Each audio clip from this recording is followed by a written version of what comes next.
A Study in Scarlet. Chapter 1. On the Great Alkali Plain. In the central portion of the great North American continent there lies an arid and repulsive desert, which for many a long year served as a barrier against the advance of civilization. From the Sierra Nevada to Nebraska, and from the Yellowstone River in the north to the Colorado upon the south, is a region of desolation and silence. Nor is nature always in one mood throughout this grim district. It comprises snow-capped and lofty mountains and dark and gloomy valleys. There are swift-flowing rivers which dash through jagged canons, and there are enormous plains which in winter are white with snow, and in summer are grey with the saline alkali dust. They all preserve, however, the common characteristics of barrenness, inhospitality, and misery. There are no inhabitants of this land of despair. A band of Pawnees or of Blackfeet may occasionally traverse it in order to reach other hunting grounds, but the hardiest of the braves are glad to lose sight of those awesome plains, and to find themselves once more upon their prairies. The coyote skulks among the scrub, the buzzard flaps heavily through the air, and the clumsy grizzly bear lumbers through the dark ravines, and picks up such sustenance as it can amongst the rocks. These are the sole dwellers in the wilderness. In the whole world there can be no more dreary view than that from the northern slope of the Sierra Blanco. As far as the eye can reach stretches the great flat plainland, all dusted over with patches of alkali and intersected by clumps of the dwarfish chaparral bushes. On the extreme verge of the horizon lie a long chain of mountain peaks, with their rugged summits flecked with snow. In this great stretch of country there is no sign of life, nor of anything appertaining to life. There is no bird in the steel-blue heaven, no movement upon the dull grey earth. Above all, there is absolute silence. Listen as one may, there is no shadow of a sound in all that mighty wilderness, nothing but silence, complete and heart-subduing silence. It has been said, there is nothing appertaining to life upon the broad plain. That is hardly true. Looking down from the Sierra Blanco, one sees a pathway traced out across the desert, which wends away and is lost in the extreme distance. It is rutted with wheels and trodden down by the feet of many adventurers. Here and there are scattered white objects which glisten in the sun, and stand out against the dull deposit of alkali. Approach and examine them. They are bonus some large and coarse, others smaller and more delicate. The former have belonged to oxen, and the latter to men. For 1,500 miles one may trace this ghastly caravan route by these scattered remains of those who had fallen by the wayside. Looking down on this very scene, there stood upon the 4th of May, 1847, a solitary traveller. His appearance was such that he might have been the very genius or demon of the region. An observer would have found it difficult to say whether he was nearer to 40 or to 60. His face was lean and haggard, and the brown parchment-like skin was drawn tightly over the projecting bones. His long, brown hair and beard were all flecked and dashed with white. His eyes were sunken in his head, and burned with an unnatural lustre, while the hand which grasped his rifle was hardly more fleshy than that of a skeleton. As he stood, he leaned upon his weapon for support, and yet his tall figure and the massive framework of his bones suggested a wary and vigorous constitution. His gaunt face, however, and his clothes, which hung so baggily over his shrivelled limbs, proclaimed what it was that gave him that senile and decrepit appearance. The man was dying from hunger and from thirst. He had toiled painfully down the ravine, hand on to this little elevation in the vain hope of seeing some signs of water. Now the great salt plain stretched before his eyes, and the distant belt of savage mountains, without a sign anywhere of plant or tree, which might indicate the presence of moisture. In all that broad landscape there was no gleam of hope. North and east and west he looked with wild, questioning eyes, and then he realized that his wanderings had come to an end, and that there, on that barren crag, he was about to die. "Why not here, as well as in a feather bed, 20 years hence?" he muttered, as he seated himself in the shelter of a boulder. Before sitting down, he had deposited upon the ground his useless rifle, and also a large bundle tied up in a grey shawl, which he had carried slung over his right shoulder. It appeared to be somewhat too heavy for his strength, for in lowering it, it came down on the ground with some little violence. Instantly there broke from the grey parcel a little moaning cry, and from it there protruded a small, scared face, with very bright brown eyes, and 2 little speckled, dimpled fists. "You've hurt ma," said a childish voice reproachfully. "Have I, though?" the man answered penitently. "I didn't go for to do it." As he spoke he unwrapped the grey shawl and extricated a pretty little girl of about 5 years of age, whose dainty shoes and smart pink frock with its little linen apron all bespoke a mother's care. The child was pale and wan, but her healthy arms and legs showed that she had suffered less than her companion. "How is it now?" he answered anxiously, for she was still rubbing the towsy golden curls which covered the back of her head. "Kiss it and make it well," she said, with perfect gravity, showing the injured part up to him. "That's what mother used to do. Where's mother?" "Mother's gone. I guess you'll see her before long." "Gone?" said the little girl. "Funny, she didn't say good-bye. She most always did if she was just going over to Auntie's for tea, and now she's been away 3 days. Say, it's awful dry, ain't it? Ain't there no water, nor nothing to eat?" "No, there ain't nothing, dearie." "You'll just need to be patient a while, and then you'll be all right. Put your head up agin me like that, and then you'll feel bullier. It ain't easy to talk when your lips is like leather. But I guess I'd best let you know how the cards lie. What's that you've got?" "Pretty things, fine things," cried the little girl enthusiastically, holding up 2 glittering fragments of mica. "There, when we goes back to home I'll give them to Brother Bob. You'll see prettier things than them soon," said the man confidently. "You just wait a bit. I was going to tell you, though. You remember when we left the river?" "Yes." "Well, we reckoned we'd strike another river soon, die sea. But there was something wrong, compasses or map or something, and it didn't turn up. Water ran out. Just except a little drop for the likes of you and Anne." "And you couldn't wash yourself?" interrupted his companion gravely, staring up at his grimy visage. "No, nor drink. And Mr. Bender, he was the fust to go, and then Indian Pete, and then Mrs. McGregor, and then Johnny Holmes, and then, dearie, your mother." "Thin mother's a deader too," cried the little girl, dropping her face in her pinafore and sobbing bitterly. "Wes, they all went except you and me. Then I thought there was some chance of water in this direction, so I heved you over my shoulder, and we tramped it together. It don't seem as though we've improved matters.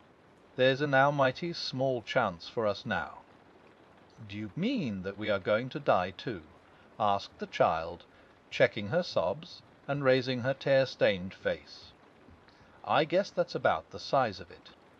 Why didn't you say so before?" she said, laughing gleefully. "You gave me such a fright. Why, of course, now as long as we die we'll be with mother again. Wes, you will, dearie, and you too. I'll tell her how awful good you've been. I'll bet she meets us at the door of heaven with a big pitcher of water, and a lot of buckwheat cakes, hot and toasted on both sides, like Bob and me was fond of. How long will it be first? I don't know, not very long. The man's eyes were fixed upon the northern horizon. In the blue vault of the heaven there had appeared 3 little specks, which increased in size every moment. So rapidly did they approach. They speedily resolved themselves into 3 large brown birds, which circled over the heads of the 2 wanderers, and then settled upon some rocks which overlooked them. They were buzzards, the vultures of the west, whose coming is the forerunner of death. "Cocks and hens!" cried the little girl gleefully, pointing at their illumined forms, and clapping her hands to make them rise. "Say, did God make this country?" "In course he did," said her companion, rather startled by this unexpected question. "He made the country down in Illinois, and he made the Missouri." The little girl continued, "I guess somebody else made the country in these parts. It's not nearly so well done.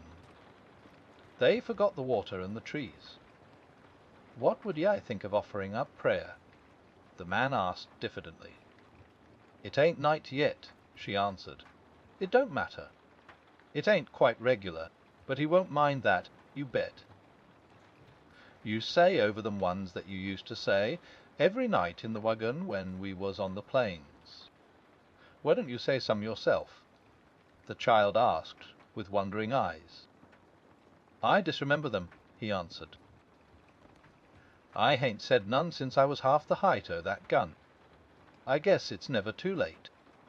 You say them out, and I'll stand by and come in on the choruses. Then you'll need to kneel down, and me too," she said, laying the shawl out for that purpose. "You've got to put your hands up like this. It makes you feel kind o' good." It was a strange sight, had there been anything, but the buzzards to see it. Side by side on the narrow shore knelt the 2 wanderers, the little prattling child and the reckless, hardened adventurer. Her chubby face and his haggard, angular visage were both turned up to the cloudless heaven in heartfelt entreaty to that dread being with whom they were face to face, while the 2 voices, the one thin and clear, the other deep and harsh, united in the entreaty for mercy and forgiveness.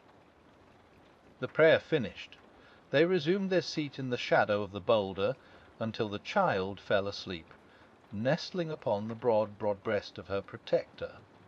He watched over her slumber for some time, but nature proved to be too strong for him. For 3 days and 3 nights he had allowed himself neither rest nor repose. Slowly the eyelids drooped over the tired eyes, and the head sunk lower and lower upon the breast, until the man's grizzled beard was mixed with the gold tresses of his companion, and both slept the same deep and dreamless slumber. Had the wanderer remained awake for another half-hour, a strange sight would have met his eyes. Far away on the extreme verge of the alkali plain there rose up a little spray of dust, very slight at first, and hardly to be distinguished from the mists of the distance, but gradually growing higher and broader until it formed a solid, well-defined cloud. This cloud continued to increase in size until it became evident that it only be raised by a great multitude of moving creatures. In more fertile spots the observer would have come to the conclusion that one of those great herds of bisons which graze upon the prairie land was approaching him. This was obviously impossible in these arid wilds. As the whirl of dust drew nearer to the solitary bluff upon which the 2 castaways were reposing, the canvas-covered tilts of wagons and the figures of armed horsemen began to show up through the haze, and the apparition revealed itself as being a great caravan upon its journey for the west.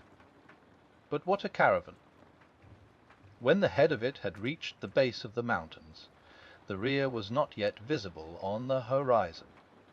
Right across the enormous plain stretched the straggling array, wagons and carts, men on horseback and men on foot, innumerable women who staggered along under burdens, and children who toddled beside the wagons or peeped out from under the white coverings.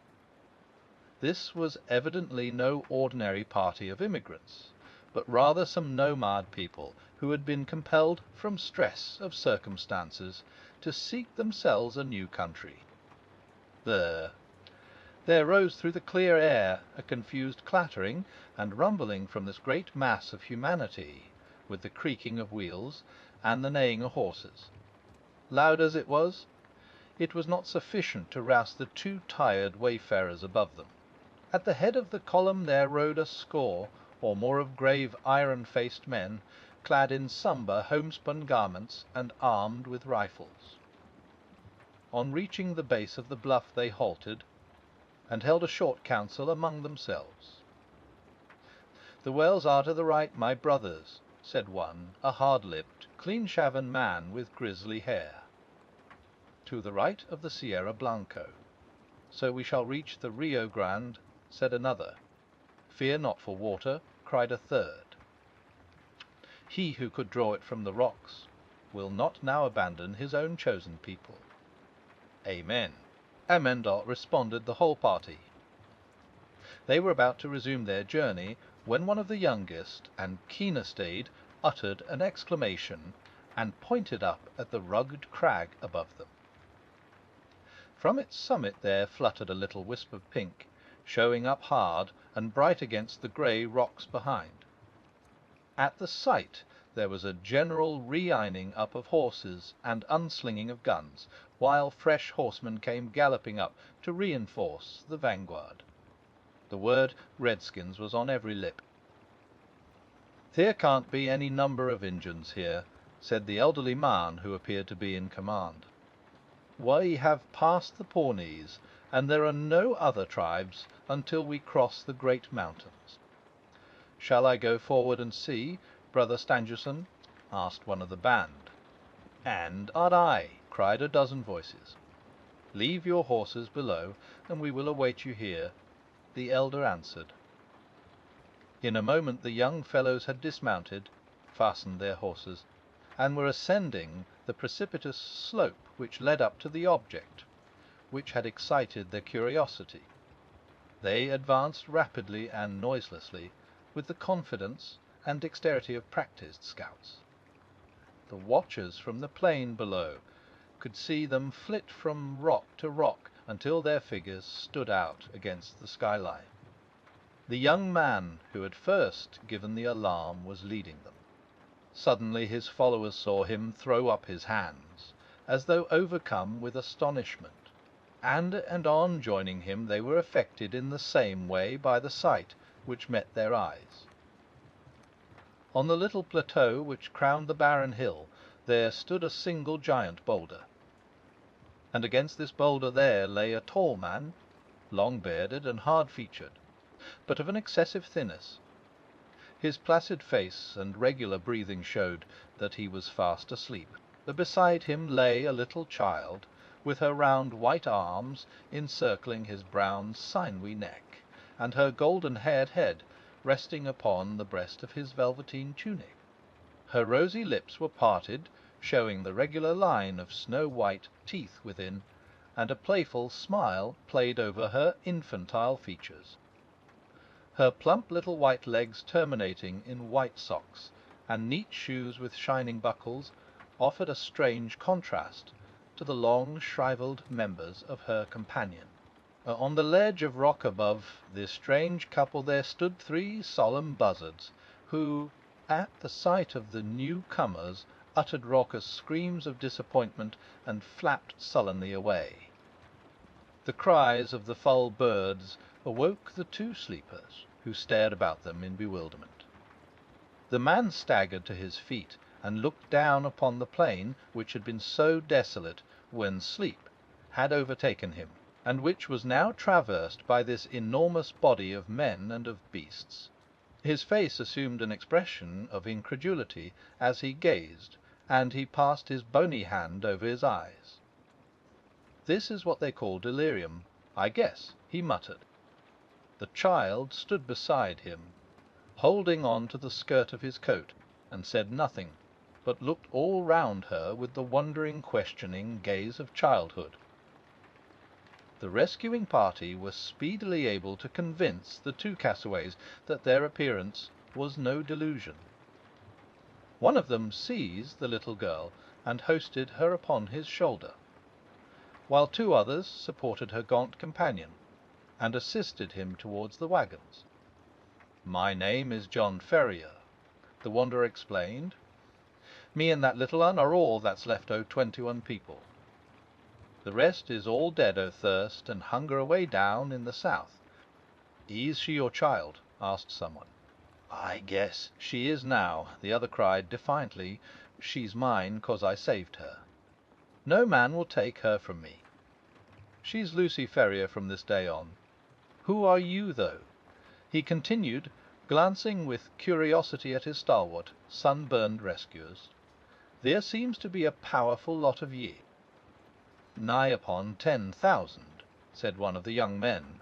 "We are the persecuted children of God, the chosen of the angel Morona." "I never heard tell on him," said the wanderer. "He appears to have chosen a fair crowd of ye." "Do not jest at that which is sacred," said the other sternly. "We are of those who believe in those sacred writings drawn in Egyptian letters on plates of beaten gold, which were handed unto the holy Joseph Smith at Palmyra. We have come from Novo, in the state of Illinois, where we had founded our temple. We have come to seek a refuge from the violent man and from the godless, even though it be the heart of the desert." The name of Novo evidently recalled recollections to John Ferrier. "I see," he said. "You are the Mormons?" "We are the Mormons," answered his companions with one voice. "And where are you going?" "We do not know. The hand of God is leading us under the person of our prophet. You must come before him. He shall say what is to be done with you." They had reached the base of the hill by this time, and were surrounded by crowds of the pilgrims: pale-faced, meek-looking women, strong, laughing children, and anxious, earnest-eyed men. Many were the cries of astonishment and of commiseration which arose from them when they perceived the youth of one of the strangers and the destitution of the other. Their escort did not halt, however, but pushed on, followed by a great crowd of Mormons, until they reached a wagon, which was conspicuous for its great size and for the gaudiness and smartness of its appearance. 6 horses were yoked to it, whereas the others were furnished with 2, or at most 4 apiece. Beside the driver there sat a man who could not have been more than 30 years of age, but whose massive head and resolute expression marked him as a leader. He was reading a brown-backed volume, but as the crowd approached he laid it aside, and listened attentively to an account of the episode. Then he turned to the 2 castaways. "If we take you with us," he said, in solemn words, "it can only be as believers in our own creed. We shall have no wolves in our fold. Better far that your bones should bleach in this wilderness than that you should prove to be that little speck of decay, which in time corrupts the whole fruit. Will you come with us on these terms?" "Yes, I'll come with you on any terms," said Ferrier, with such emphasis that the grave elders could not restrain a smile. The leader alone retained his stern, impressive expression. "Take him, Brother Stangerson," he said. "Give him food and drink, and the child likewise. Let it be your task also to teach him our holy creed. We have delayed long enough. Forward, on to Zion, on to Zion," cried the crowd of Mormons, and the words rippled down the long caravan, passing from mouth to mouth until they died away in a dull murmur in the far distance. With a cracking of whips and a creaking of wheels the great wagons got into motion, and soon the whole caravan was wending along once more. The elder to whose care the two waifs had been committed led them to his wagon, where a meal was already awaiting them. "You shall remain here," he said. "In a few days you will have recovered from your fatigues. In the meantime, remember that now and forever you are of our religion.